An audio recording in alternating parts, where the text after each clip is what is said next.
Christ according to Luke. Glory to you, Christ. Jesus began to say to them, "Today this scripture has been fulfilled in your hearing." All spoke well of him and were amazed at the gracious words that came from his mouth. They said, "Is not this Joseph's son?" He said to them, "Doubtless you will quote to me this proverb, 'Doctor, cure yourself.' And you will say, 'Do here also in your hometown the things that we have heard you did at Capernaum.' And he said, 'Truly I tell you, no prophet is accepted in the prophet's hometown. But the truth is, there were many widows in Israel in the time of Elijah, when the heaven was shut up 3 years and 6 months, and there was a severe famine over all the land. Yet Elijah was sent to none of them, except to a widow at Zarephath in Sidon. There were also many lepers in Israel in the time of the prophet Elisha, and none of them was cleansed except Naaman the Syrian.' When they heard this, all in the synagogue were filled with rage.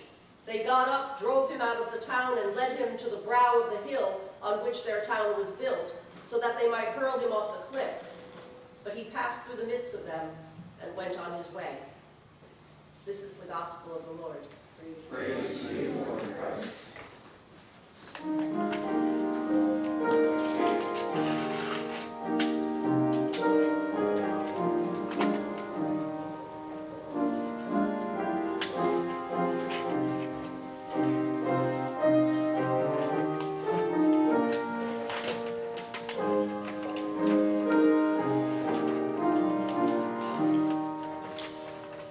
May God's word be spoken and God's word be heard. Once upon a time, a long time ago, well actually, on August 6th of 1911, a little girl was born in Jamestown, New York. Her childhood was not particularly happy. Her father died when she was only 3. Her mother remarried, but she and her brother were raised by her grandparents. She moved several times, ultimately living in an apartment back in Jamestown, because their house had to be sold to pay for the damages incurred by her brother's reckless behavior and her grandfather's negligence. Besides, she was suspect. One folklore says that redheads have no soul. Under such humiliating circumstances, you can understand why the finer people of Jamestown didn't want their children playing with her. Rejection and a strict Swedish grandmother who punished her for admiring herself in the one tiny mirror they had in the house only served to make her crave attention and adoration. By age 12, she was tall with long, graceful legs, so her grandfather encouraged her to try out for the chorus line his Shriners group was putting together for a show.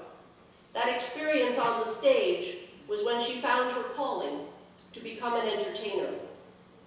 As you well know, she grew up to be one of the most famous actresses, comedians, and studio executives and producers Hollywood has ever known. And the town that had no use for that little girl who lived in an apartment now is home to the Lucille Ball Museum and Little Theater. Her face graces the sides of buildings. A statue has been erected in her honor, and a tombstone shaped like a heart sits in Lakeview Cemetery.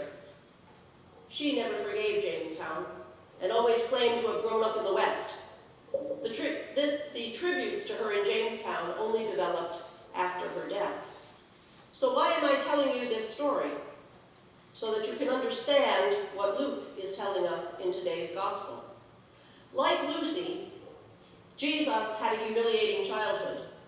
Conceived out of wedlock to poor parents.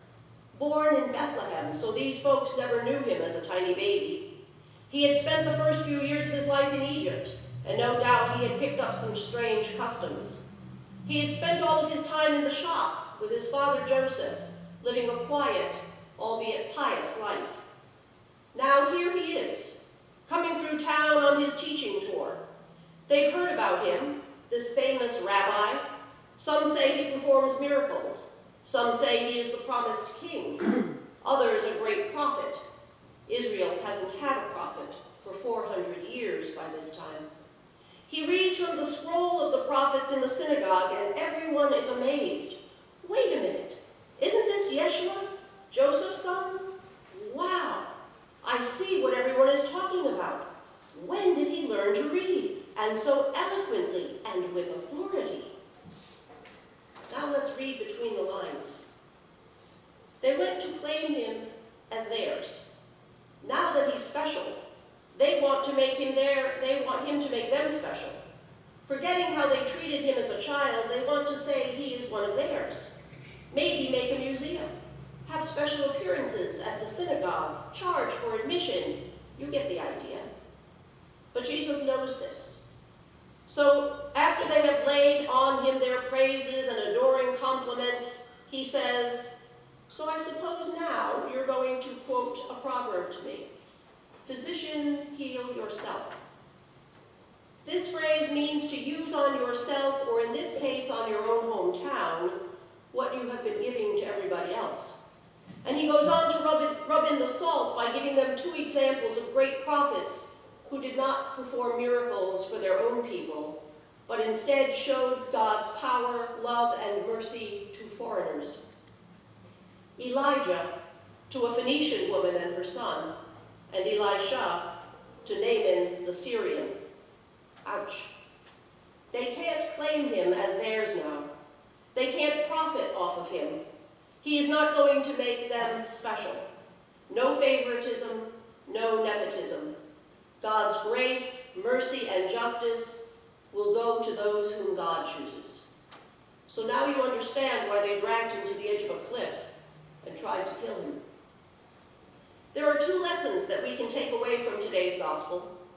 The first is that we need to be nice to that awkward little kid that doesn't seem to fit in. They may become famous someday, or they may be Jesus. Second, don't ever think that you have Jesus in your pocket, that you are his favorite, that in the words of Don Imus, "I don't care if it rains or freezes, long as I got my plastic Jesus riding on the dashboard of my car." Jesus will slip through your fingers